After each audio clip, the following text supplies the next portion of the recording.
Okay, ladies and gentlemen, before I begin, I just would like to thank Harav Shemuel for all the many efforts that he has done to make this evening happen. I would try and pronounce his family name, but I don't want to make a fool of myself already.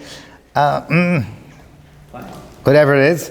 And and I just want you to know, there's a lady over here called Tali. She's the one that willed this thing to happen. So between the two of them, it's a tremendous pleasure for me to be here this evening. I will apologize. Normally I like to take questions at the end, but I have a 10:30 flight to Washington tonight. And it's going to be sort of like when I leave, I want you to do some tefillah, to daven, to pray for me that I should catch the flight, especially you. And everything, God willing, will work out just fine. I want to speak about a subject that is a subject that is not just a theoretical subject. It's something that we live in real life.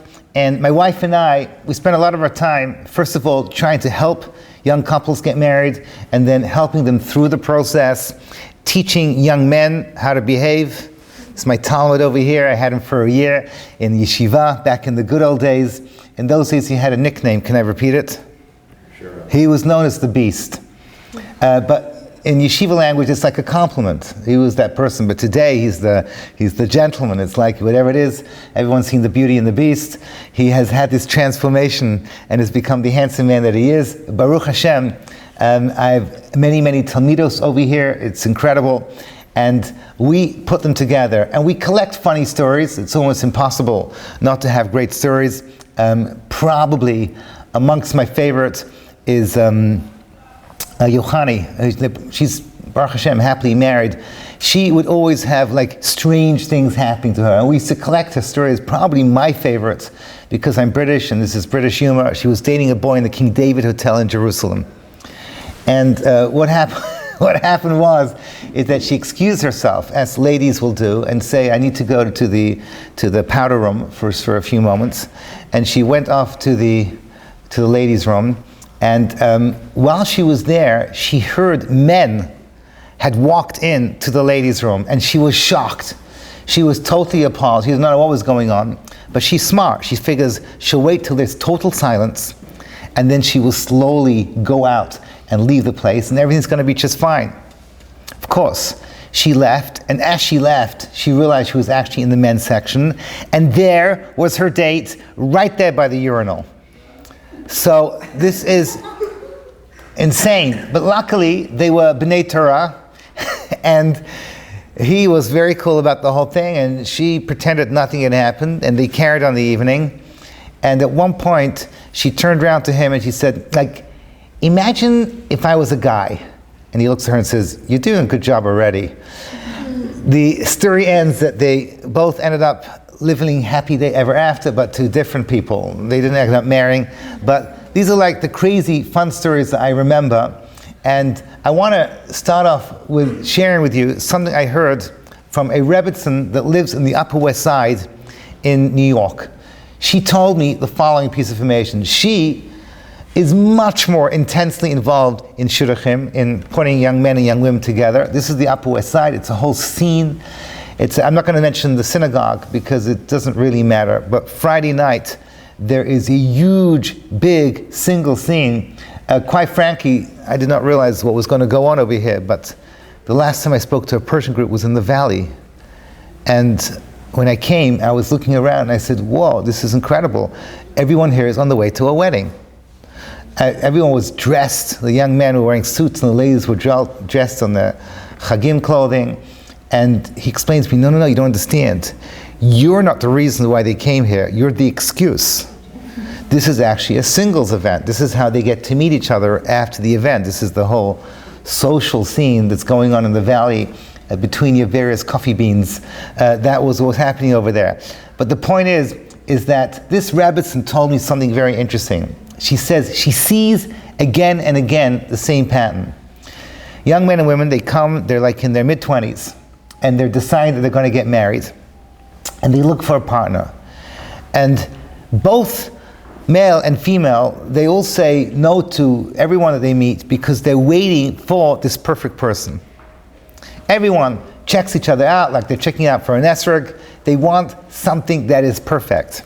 What happens? She says, they say no, and they say no, and they say no, and they say no, and they marry. They're dating 10, 20, 30, 40, and they reach like that magic number 100. And by then they're in their 30s. And then who do they end up marrying? Yeah, you got it. That first girl that they met 10 years beforehand. And it's so frustrating because in the end, they got basically who they deserved, which was the people that they met already 10 years ago. The only thing that was missing is someone who could give them the hadracha, who could give them and show them that there is a path how to go through this whole adventure and excitement called courtship, how to find your zivug, how to find someone from the other gender. Someone has to guide you through it, and you can save yourself years of frustration, especially for the ladies when you have to put on your makeup and get yourself prepared, and then you go out and after 3 minutes you want to kill that person that set you up because you know there's going to be a total waste of time.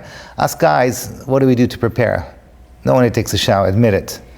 What's the point? Because afterwards you have to take a shower anyhow. So you just find a tire and you put it on and you're good to go.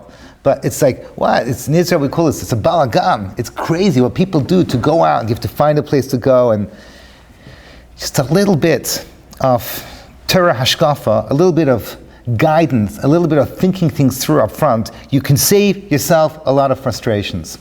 And I'm very, very fortunate that I had a chance to discuss these issues with my teachers. Some of you may know, great Ashkenazi Gedolim, Rav Shlomo Wolbe, Tzaddik Zichron Livracha. I sat in his vadim for 20 years. I have my Rabbi today, who's still alive, Rabbi Moshe Shapiro of Yerushalayim. I've discussed these issues with him, and I want to share with you some of the wisdom that I've gained over these years. So let's begin with a very, very obvious question. A simple question, everyone here knows the answer. Why do we get married?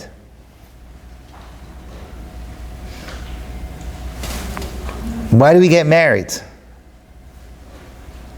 Okay, so everyone, go for it.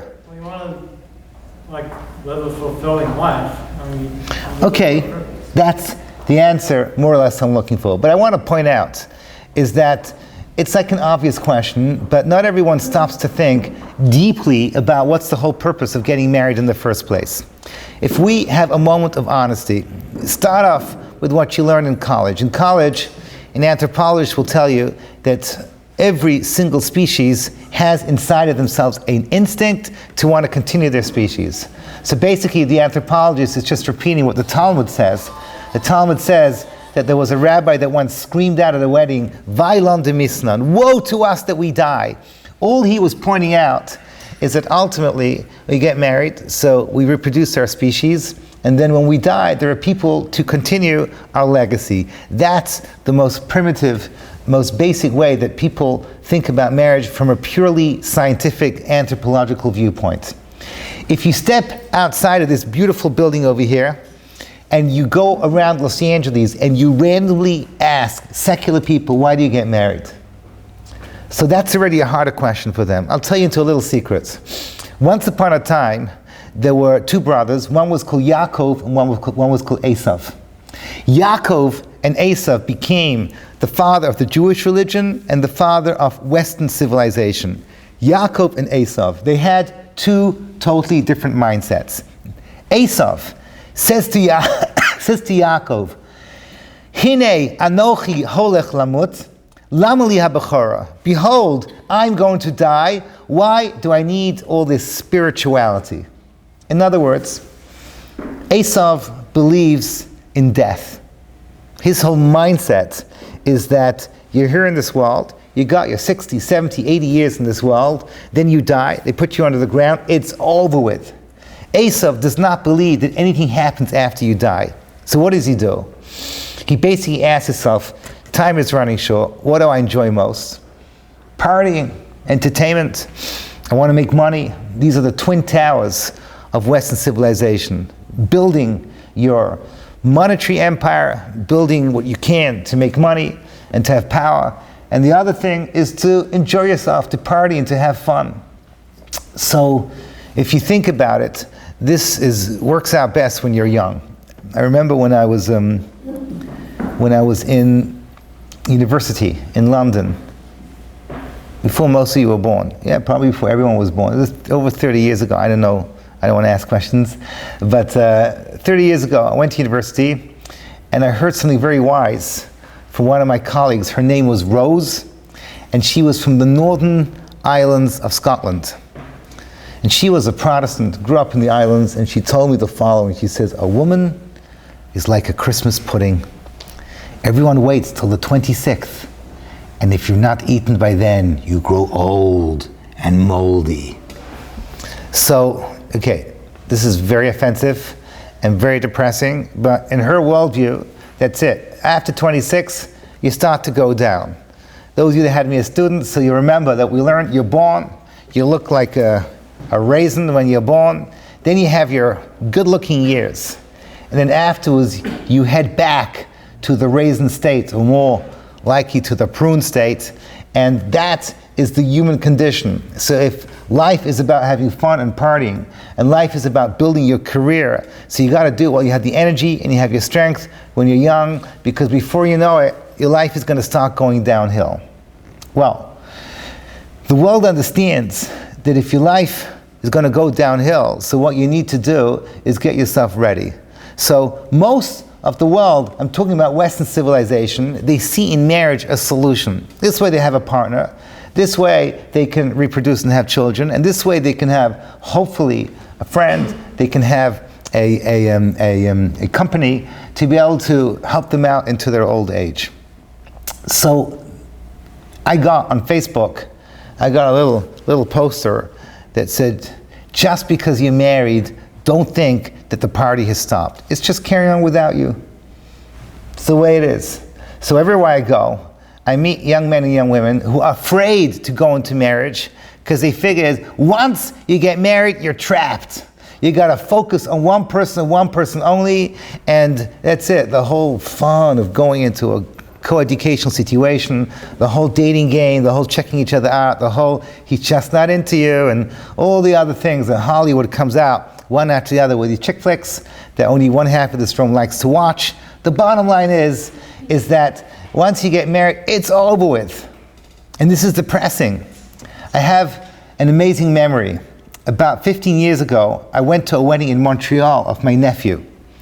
And my brother-in-law brought in a band called the Piamenta. Some of you heard of them. The music is crazy fun. But they had to hire some musicians. They didn't bring in their whole band. And they hired a drummer. This drummer was an Israeli. And this Israeli guy he was a very, very good-looking guy. A very muscular, like drummers. He's a very good-looking fellow. And Hashem, with his tremendous sense of humor, made it that he didn't have a place to sleep, so I had him as my roommate. And it was just a funny thing, because he came into this room, and I came into the room, we were both tired at the end of the wedding, and I sleep with my tzitzit and the kippah and the whole thing, and I learn before I go to sleep and he's looking for pornography over there on the television and the whole thing. He's like crazy fellow, and then we start talking. And it's me and him, we're totally opposite personalities. And he said to me, Menachem, I have a real problem over here. He says, when I was drumming, I could see there was the mechitza between the men and the women, and the whole night I was watching the women's side. And I was thinking to myself the following thing. He says, the women, when they dance on the women's side, they are so modest. And I'm looking at their faces, and I see that they are such beautiful people, and I imagine they would make the greatest wives ever. They would just be perfect people for me to marry. And he says to me, but on the other hand, I'm not an idiot. They're not going to look at me. I'm a person that, I don't want to say this explicitly, but he told me what he does. And how do we say this nicely? Promiscuous is the proper fancy English word. He's a person that used to having a lot of parties and having a lot of fun with the opposite gender, and he's looking over here and he says, yeah, I recognize that the best thing that could ever happen to me if I could lock myself in just one woman and be happy. But you know what? None of these women ever look at me, because they look at me and say, this guy's not for me. I want a person who I can trust, a person who I know who's a good person. And he asked me the following question: what can I do? How can I have it both? How can I have it both? How can I want to keep on partying and I want to enjoy myself. The other hand, I want to go like that and settle down. I said, it doesn't work that way. And you gotta eat the food that you baked. That's the way that it goes over here. You are in trouble. You're going to get the woman that you deserve. And he was not a happy camper. But now I can talk about what I really, really want to talk about. And that is the Jewish way of how we see Beshert and how we see Zivugim and how we understand how marriage works.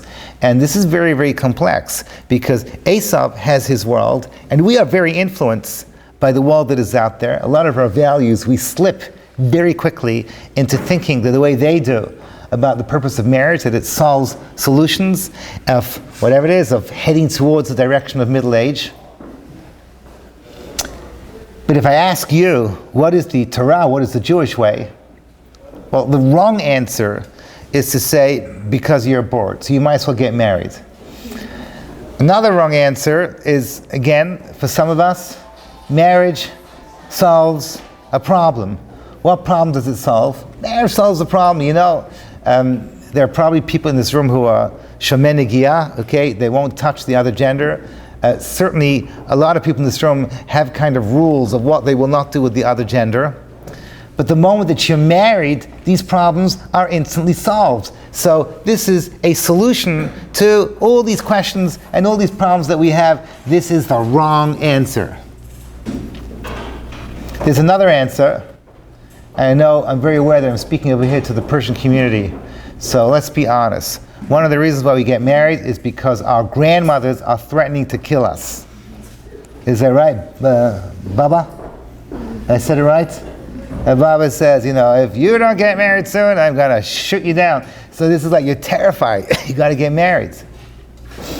What's the real reason why we get married? What is going on behind the scenes? The proper, correct answer to the question is that Hashem taught us at the very beginning of our creation, when he created male and female, he said, I didn't create male and female for no reason. I created you for a reason. Because in Judaism, 1 and 1 does not equal 2. In Judaism, 1 and 1 equals a bayit, a Jewish home. And here is the first of a few very, very, very important principles that I want to teach you tonight. The first thing that you have to know is the reason why you get married is because you and your wife are going to build a Jewish home, and your Jewish home has to stand for something.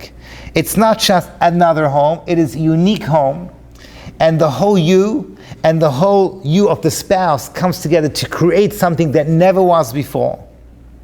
And as the Talmud says at the beginning of Tractate Brachos, every person builds what's called a churba achas b'Yerushalayim. The word churba means you built on something that was once destroyed. And the word achas means something unique and special, which means every person in this room, when you build your home, you're building on something ancient, on something in the past. You don't exist in a vacuum. You have parents, you have grandparents. You're all part in this room, you're all part of a very proud Jewish community that has a huge history of what they stand for. And yet, when you and your spouse come together under the chuppah, you're building something that never was before. Churba achat, something unique and special. I get this question all the time from my students. Rabbi, when am I ready to get married? The answer is 2 things. The first one is an answer that everyone here knows, the obvious answer. You're ready when you know how to treat the opposite gender. Which basically means, as my teachers always remind me, is that Judaism believes that the moment that you see the world does not revolve around you, but revolves around someone else. In other words, you understand that marriage is not give and take, but marriage is give and give. Meaning that both sides are completely and totally focused on the other person. If you understand that principle, that's the first step to getting married. Everyone says, I want someone with good midot. And it's good to have someone with good midot. None of us are perfect. But there's one midah that is the centerpiece for making a marriage work, that life does not revolve around you. It's the idea that you are focused on someone else and you know how to focus on that person. I just had a crazy story this year. I'm sharing this with you. I'm going to change a teeny weeny bit of the facts because I don't want you to figure out who I'm talking about. But when people get married older, they come in with a lot of baggage. What does that mean? They have a lot of history. Some of them have careers, and they're very into their careers. I don't know if this happens so much here, but this is definitely East Coast. When you deal people living in Manhattan, they've got their very rich and filled single lives. And when they get married, I always say you have to break that down and open up your life so that you can now focus on someone else. And some of them don't know how to do that. They've got their careers are so entrenched. And I was a young couple I was dealing with this year, and I begged them. I saw they were going to therapy. They'd just been married a couple of months. I said to them, I am going to save you money from therapy. Just put away your therapist. Take the money that you would have spent on therapy, and the two of you should go to a Caribbean island and make an extended weekend special where you're just focusing on each other and nobody else. And they liked that idea, but I wasn't finished. Then I said to them, now you have to leave behind two things: your laptop and your iPhone. And that was too much. They could not do that. To completely disconnect and just to focus on one other person, that was too hard for them. Well, unfortunately, they paid the price. Unfortunately, the marriage did not last. And this is one of the things that you should know, that you are ready when you're ready to have someone else, not just someone who's also in your life, but someone who is the centerpiece of your life, that you can focus on someone else. That's step number one. Step number two of when you're ready to be married is when you know what you stand for. And you can find a partner that the two of you know what you stand for. Because you're not just building any house, you're building the house that you uniquely were created for, and every person is unique and special, and you come down to this world, and there's one other person who has come down to this world who's supposed to share the experience, where 1 and 1 does not equal 2, but 1 and 1 equals that new house, that perfect house, the first time that such a house has ever been built. This is what you came down to do. So let me just summarize. My introduction is, when are you ready to get married? You're ready to get married when two things have happened. Number one, you know how to focus on someone else and make that person the centerpiece of your life.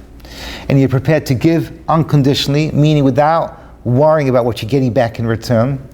And secondly, and this is of course the main point I'm making over here, is the second point, is that you have to know what you stand for. You're coming in and you're building a home with a vision. This is the kind of home that I want to have.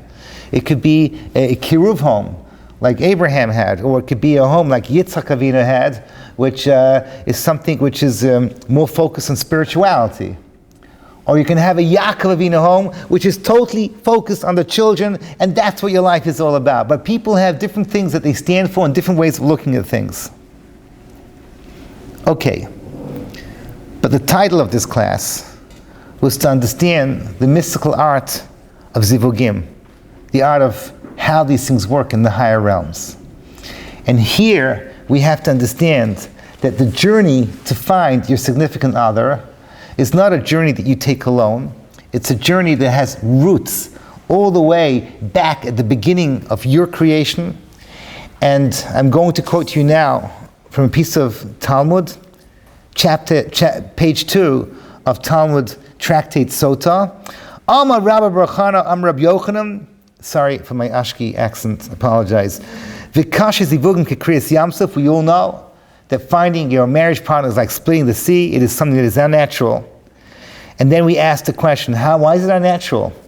It says, Arba'im Yom Kodem Yitzirat Vlad Bat Kal Yotzis Varmeres Bas Ploni Leploni. So what happens? 40 days before the Vlad was created, before the fertilized ovum was created, 40 days beforehand, a voice comes out and says, Tali, your zivug is Ploni, okay, is whatever it is, whatever it may be. So Ploni has been designated to you. So I don't get this. If it's predetermined, why is it difficult like splitting the sea? So what does the Talmud answer? Ha b'zivug rishon, ha b'zivug sheni, which means your first marriage that goes smooth, that was preordained, and your second marriage, that is difficult like splitting the sea. What do you mean by second marriage? You got divorced and got remarried again? No, that's not what Rashi says. Your second marriage means the following. Your first marriage is called your natural marriage. It's called your mazal, the marriage that comes naturally. But there's a thing called a zivug sheni, which is your earned marriage.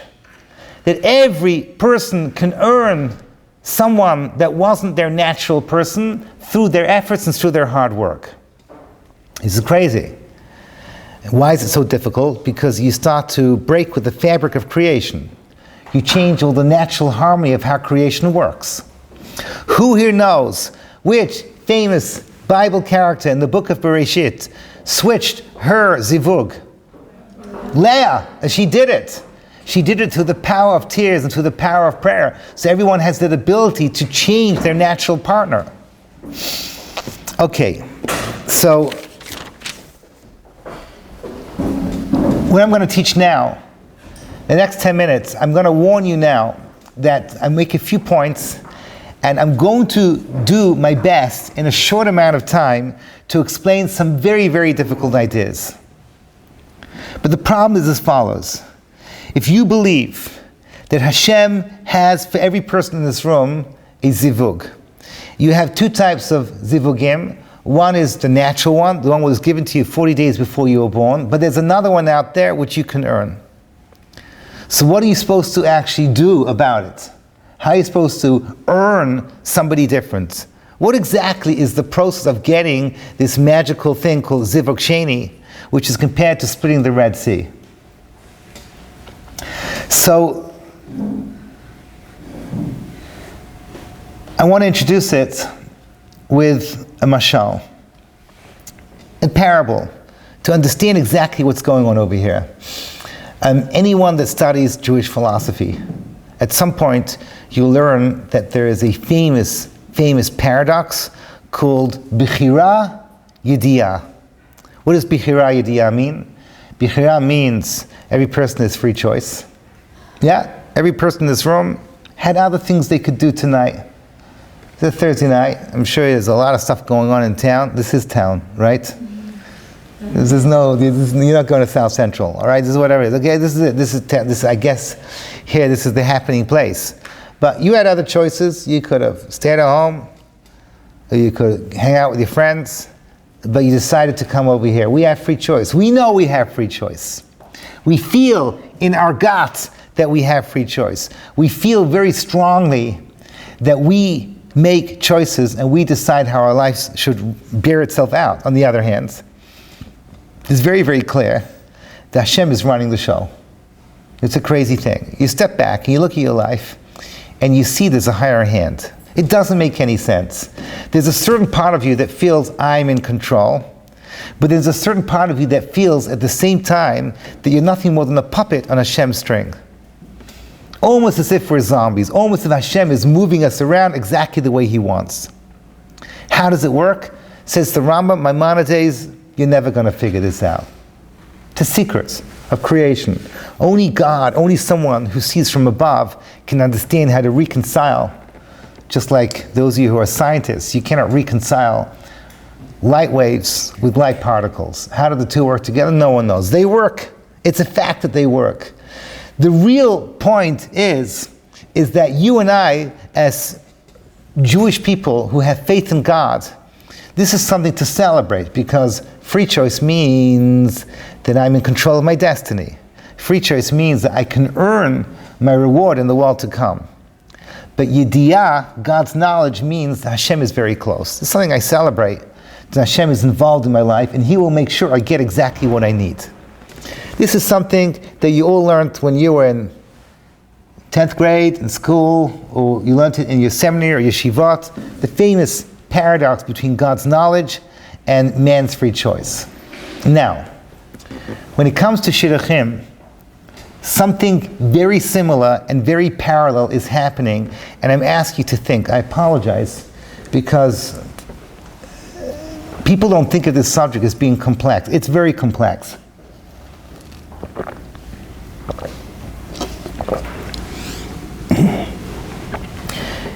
Your job is to do everything you can using your brains to find a partner. At the same time, you have to recognize that everything you do is nothing more than going through the motions. What's called in Hebrew, hishtadlut. The real zivug is being made upstairs. What does this mean? You try. You got to try your best. My daughter, I had 2 grandchildren in the last 2 weeks. So it's a lot of fun. How can I tell you? So one of my daughters, when I was checking out her future marriage partner, I learned in a yeshiva called the Mir. I'm just another queer from the Mir. That's me. Every morning I've been learning there for years, and I learn in what's called the Merkazi, the central section of the Mir. And I know that this future son-in-law, he is learning in the Israeli section called Friedman. So I said to my study partner, my chavruta, I said, you know what? Let's go this morning. We'll learn in the Israeli section. I want to check out this son-in-law and see if he's good enough for my daughter. I went in there. I parked myself down. I looked at my study partner and says, so what do I do now? How am I going to find out who this guy? If I ask someone, do you know what Telesnik is? So they're going to, within 10 seconds, Telesnik's going to know, you're being watched by your future shver. Warning, look religious, you know the whole thing, okay? So this thing is ridiculous. So I look at my study partner, I say, forget about it. We're just going to sit and learn. And I sat and learned. And as I sat and learned, sitting next to me is a young man who's peering over my Gemara and says that the Gemara has the name Nissle on it. That's my name. He said, that's so cool, because I just was offered to go out with Nissle's daughter. Turned out that Yehuda Leib, who, thank God now, they just had their 4th child, was sitting right next to me the whole time. And this was a perfect example to remind me that I went and did my efforts on behalf of my daughter, but Hashem, behind the scenes, He's taking care of everything. He's making sure that what exactly needs to happen is exactly what happens. So the whole thing's a joke. Is it a joke? It's not a joke. I'm going to tell you now something, and if you've never heard this before, you better start listening to me, because I really care about you people, and I don't want you to make the mistake that I said at the beginning of the class, those people that hang around for 10 years, and they end up marrying the first person they started or the equivalent. You want to move on. Those of you who are ready, you move on to the next stage of your life. The first thing is you realize is that God is controlling the show. So the first step in hishtadlut, in your efforts to find a partner, is called prayer. What kind of a prayer? The prayer is as follows, and I say this especially to people that are older. I say to Hashem, God, for you to find me a marriage partner is the easiest thing in the world. Just like splitting the sea. Was splitting the sea hard for God? No. It's only hard for us to comprehend. When we look at it, we think, wow, this is crazy. The sea just splat. It's like, whoa, what's going on over here? But for Hashem, it's nothing. He created the world. He created the oceans. He can split them. He can do what He wants. Hashem can find every single person a study partner. Excuse me, I keep on saying study partner, a marriage partner. There's nothing like a study partner, trust me, okay? But you can get a marriage partner. Okay, so the very first thing to realize is that by far, the most important part of your efforts to find the right person is to realize you're not in control. There's someone up there that's going to take care of you, so you better go and pray to Him. I would even say over 50% of your efforts to find the right partner is found in the world of prayer. The second thing is just a practical piece of advice. You don't have to agree with this. This is my opinion and my wife's opinion. Before you date a girl, save yourself the efforts, and when I say before you date a girl, before you date a guy, save yourself the efforts, and save yourself the sweat, and save yourself the bother, and do a little bit of research beforehand. Sometimes just a few phone calls. You think it's like, you know what, I'll go for random play. No, do not do that. Because you don't want to date more people than you have to. There's nothing worse than dating someone when you know in the first 10 seconds it's a waste of time. Especially for this side of the room who has to put on their makeup and get themselves ready and spend 20 minutes teasing their hair. And then they come out, within 10 seconds they're thinking, I'm going to kill someone. What were they thinking? And it's the same the other way. It's just, instead of taking a few hours to prepare, it's a few minutes. But whatever it is, it's still annoying. It's your evening, and we get to pay. Right, Daniel? You're the one footing the bill. So that's crazy. So just make a few phone calls, and you'll find out that this is so not appropriate. It's completely the wrong thing. I know that I've taught Persian students now for 20 years. And I don't think it's the same way like it was 20 years ago. Then it wasn't just enough to find a nice Persian spouse, but it had to be from the right hood. And you gotta know your Mashadis, from your Tehranis, from your Shirazis. And every so often you have an Esfarani who I thought was a female singer. But the point is, like, it's insane. Well, you gotta know this. I think it's become a little bit like a little more chilled, but the point is, you make a few phone calls, and you can find out the most important question right up front. What does she stand for? If she stands for something totally different for you, so what are you wasting your time for? If you have different values, let's take an extreme example, right? One of you wants to live in Israel, or one of you wants to be significantly more or less religious than the other one. So what are you're just wasting your time? Or one of them has something about them that there's no way you're ever going to reconcile with. Serious psychological issue. And there's no way that this is going to be for you. You make a few phone calls. You don't go crazy. You don't take out the FBI and make them do a number on that person. It's insane. But just a few phone calls. And don't call their best friends, because the best friends always say, oh, she's the best. You're the luckiest person today. You know, if I could, had a son, I would tell him to grab her. They're going to say that, obviously. You got to use your wisdom. And thirdly and finally is the dating itself. In my opinion, the main purpose of dating is to find out if you guys can have a good time together. If you know how to laugh together. The real issues of marriage, your dating is not going to help you. There's no way that when you date, you're going to know what it's going to be like in 5 years' time. There's no way in a date you're going to find out the real scoop. If one side wants to hide it. The main purpose of dating, my mother, of blessed memory, used to say to us when we used to date, did you laugh together? That's a good sign. If you laugh together, that's always a beautiful, healthy sign. But it's definitely not the most important part of what's going on over here, because what's really going on is something much higher, something from a higher world. I'm looking at my clock over here. I have so many stories I want to tell you. But no, I'm going to have to get to the main point. And I'll see afterwards I have more time. Because really, I'm so close to the main point I want to make. And I have your attention, and I want you to remember this forever, and I want to say this well. Dating is something bizarre. I've been watching this happening over the decades and see how people date each other. Everyone goes in to date with what's called expectations of what to expect from the other side. You are not kidding. Okay, it's like insane. People always imagine, yeah, I want this, I want that, I want the third thing, I want the fourth thing, all these different things I'm looking for. So what happens? I'll give you an example of what happens. I happen to know this for a fact. There's a thing out there called a shadchan. You have it in your community? Yeah, shadchan. What does shadchan do? You go to the shadchan and you say, I'm looking to get married. That's good? Okay. Then you have to fill out a form. And then sometimes you got to take a picture. This is like ridiculous, but today it's becoming more accepted to put a picture over here. And then what?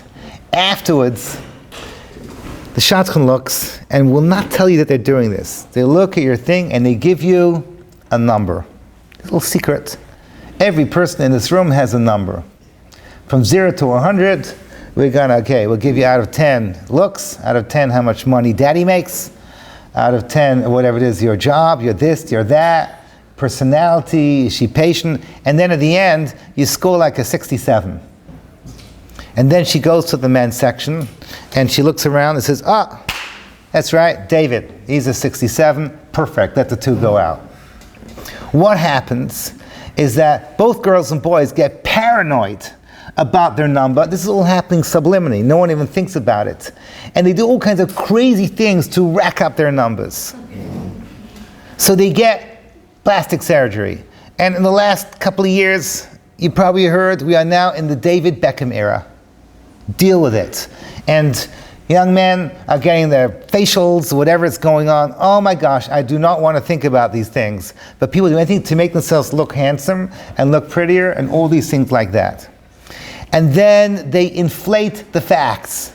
So whatever daddy's doing is not exactly what he's doing. You know what I mean? You say, oh, daddy's in the hotel business. Whoa, it's exciting. They don't tell you he's actually a waiter. But it just sounds good, you know what I mean? It's like, so everyone's doing these things to rack up their numbers. But now comes, for those of you that came late, the last 2 minutes of my class is the most important thing that you have to hear. And you really need to hear this well, because you can do anything you want to try and rack up your number. And if you don't realize this, you do this the same to other people. When you walk in this room, I don't know about this room, this is a very nice crowd. You walk into a social scene, subconsciously you're giving numbers to everyone else in the room. This is a 7, this is a 9, she's a 10, you know what I mean? It's like, whoa, people are so quick to put people into boxes and to label them, and she's that. We do this all the time. It's a coping mechanism. I don't even think that most of the time it's so bad, but when it comes to dating, there's a huge problem over here. What's the big problem? Because 15 minutes ago, I taught you that just as we are doing our efforts to find a spouse, the real spouse is going to be found for you by the one above, because he's the one that's making the Zivugim in the first place, and he has your real number. What do you mean he has your real number? Every person in this room has their real number. Well, guess what? Hashem knows exactly who you are. He knows who's the faker. He knows who's putting on the show. He knows what you do privately when no one's looking. And he knows your number. And he's going to find someone from the other gender who's going to be that number, because overwhelmingly you will get what you deserve. It's insane, but that's the way it works. You get what you deserve. Have a look when people have been married for 10 years. Most marriages, they deserved each other. Sometimes Hashem runs his world, it's very rare, he runs his world with what's called tzaddik v'ralo. We don't ask questions. Sometimes HaKadosh Baruch Hu punishes people through sickness, sometimes he punishes people through poverty, and sometimes by giving them a spouse that isn't their natural beshert. But overwhelmingly, every person in this room should expect you will get what you deserve. Which brings us full circle.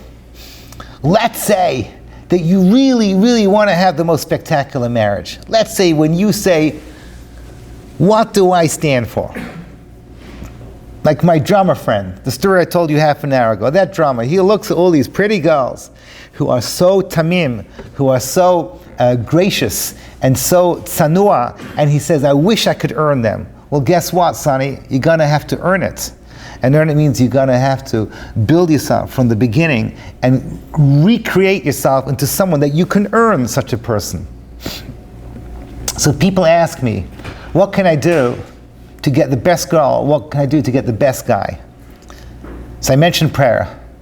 And I mentioned research. You should go research before you date.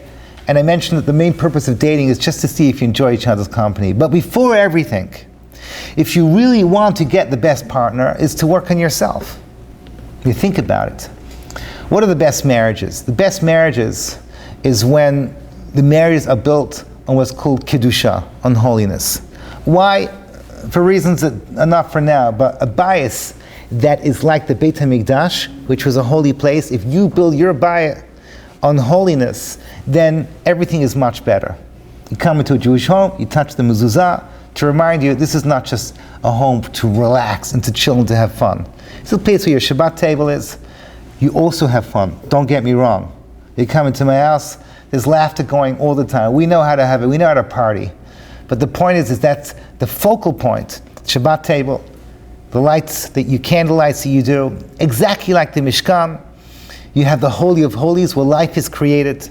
Every Jewish home is based on the Mishkan, and every Mishkan is based on a Jewish home. Did you know that the Mishkan was connected together through this mystical, powerful piece of wood that came from the home of Abraham and Sarah?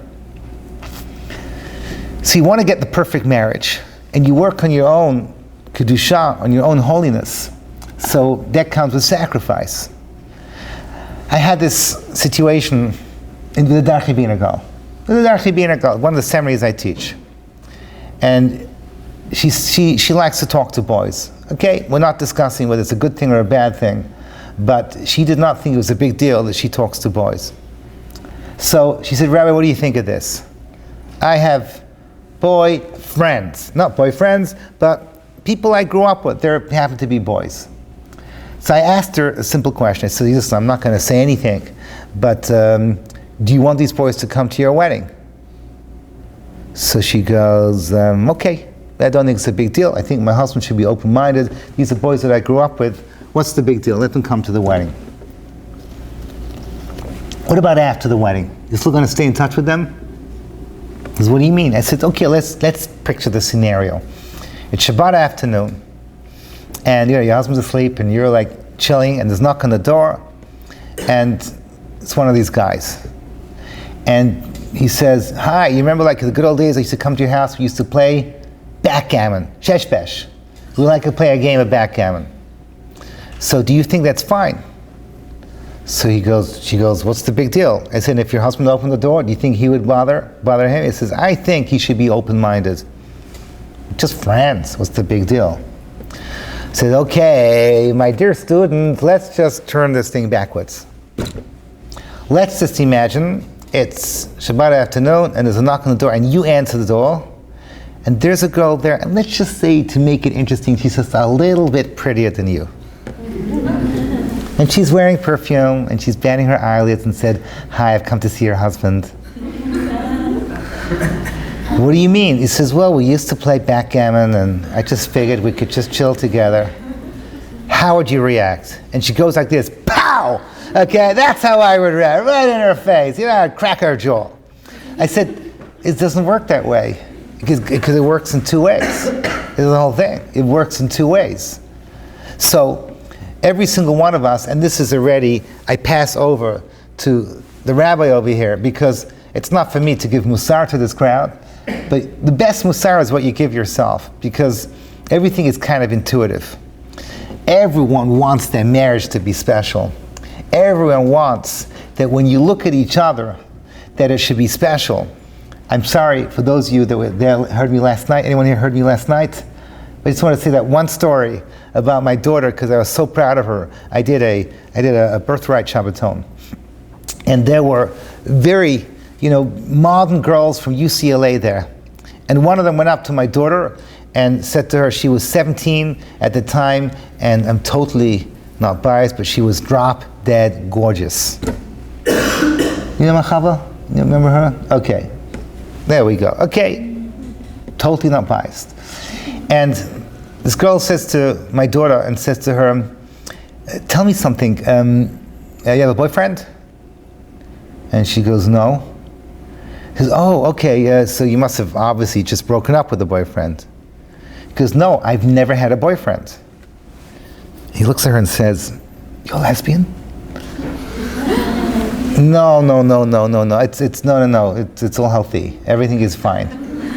Baruch Hashem, I can say to her, yesterday I was in San Francisco, I would have started off with political correctness, but here I can just, okay, next. He turns to her and she says, I don't understand, what do you mean? And my daughter, I have no idea where she got this line from. She said, I want that when I look into the eyes of a boy for the first time, and he looks into my eyes, I want that to be special. I want that to be the one. And she got it. It's the same one that just had a baby last week. It's unbelievable. It's unbelievable that they earned each other. It's the same son-in-law that I met in the mirror. It's crazy. It's absolutely crazy. You get exactly what you deserve.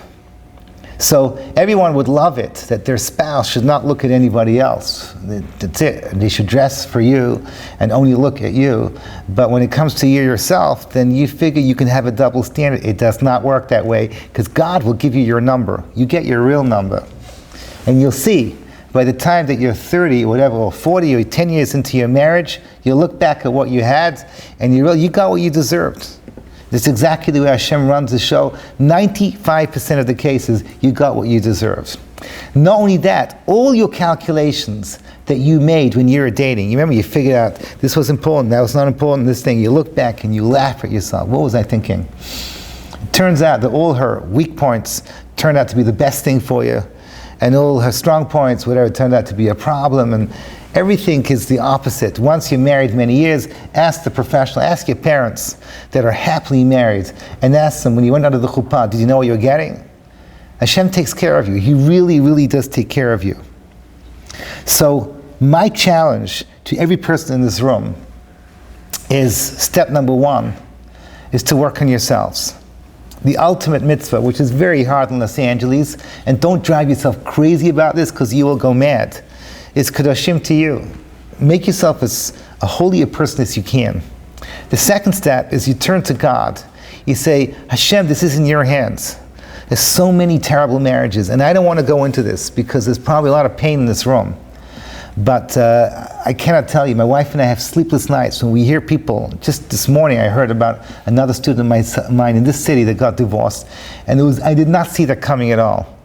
But I know people who are friends of mine, famous educators, and husband and wife live and sleep in separate rooms. And their centerpiece of their whole existence is weak. The most important part, this is what you look forward to get old with a person that you love, that you're by it, your home, could stand for something until your last breath. How many times have you and I heard about people when they die in their 80s and the other one dies within a couple of months? Because they became two halves of a whole. Well, guess what? They earned it when they were younger. They pushed themselves so they could be there when they were younger. I want to finish off, if I can, a story about a remarkable young woman. After the war, she defied her parents, and she did not listen to them. Her parents told her, go to university, get married, settle down. But she decided that she was going to go to southern Italy to work with the refugees. She came to southern Italy. 200 orphans were given to her. This was after the Holocaust. This is the hardest job. This is the craziest thing. This young woman was working day and night, helping these people, teaching them to laugh, teaching them to sing, teaching them what Shabbat was, teaching them how to make Pesach Seder night. And she did this for 2 years, and then something crazy happened. Everyone tries to marry everyone off after the Holocaust. It doesn't matter. You know, she could be 30 and he could be 18. If you like each other, go for it. You got to get everyone married off. It was insane in those days. And the two of them get together. Two people come in front of this young woman and say, we want to marry each other. This woman says, I don't think so, because you're a Cohen, and I happen to know with this woman that unfortunately the Nazis took advantage of her. I said, what are you, crazy? We want to marry each other. I said, I don't think this is what Hashem wants. All hell was let loose. Not only were they mad at her, everyone found out, and suddenly this woman became public enemy number one. She became very sick from it, and she had to fly back to London, and it took her many months to recover, and the moment she recovered, she flew back to Italy to take care of her kids. But you know what? Hashem took care of this woman. Both this young man and women that wanted to marry each other, they both got married to other people. And she found herself her own marriage partner as a man that was working for the Haganah in northern Italy, and someone who knew them both put them together, and they went on. And it's crazy. The man was born in Romania. She was German and raised in England. And they met in Italy. Both of them were trying to do Hashem's work. And they had 3 kids. The first was Tamar, the second was Judy. And of course the third one is the rabbi standing in front of you right now. And what can I tell you? My father passed away 2 weeks ago. And I found out stories about him and her and what they did during those years.